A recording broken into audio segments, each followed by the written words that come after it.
উপস্থিত সকলকে আমার সালাম। এখানে অনেক গণ্যমান্য ডায়েটিশিয়ানরা আসছে যাদেরকে আপনারা সুযোগ করে দিয়েছেন।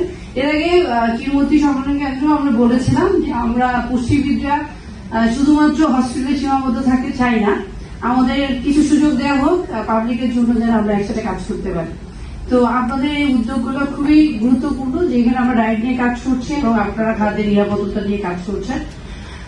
আমি বা আমাদের তরফ থেকে আমরা চাই যে কোন কোন বিষয়গুলোতে আমরা আপনাদের সাথে ইনভলভ হতে পারি, আমরা মানে উইলিংলি নিজ থেকে ইনভলভ হতে পারি, সেটা বাজার মনিটরিং বা অন্য কোনো সেফটির ক্ষেত্রে।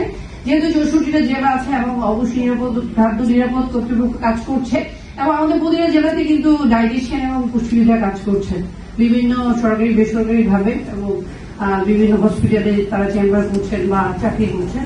সেক্ষেত্রে কি আমরা জেলা পর্যায়ে বিভিন্নভাবে আপনাদের সাথে একত্রে কাজ করতে পারি কিনা? Thank you sir. ধন্যবাদ। আমাদের জেলা কমিটিতে কি আপনারা আছেন বা উপজেলা কমিটিতে আপনারা আছেন? আচ্ছা, আমার মনে হয় আমাদের জেলা কমিটিতে খাদ্য সংক্রান্ত একটা কমিটি আছে, একইভাবে উপজেলা পর্যায়ে একটা কমিটি আছে, মানে ওই কমিটিতে আপনাদের রাখা যেতে সেই বিষয়টা আমরা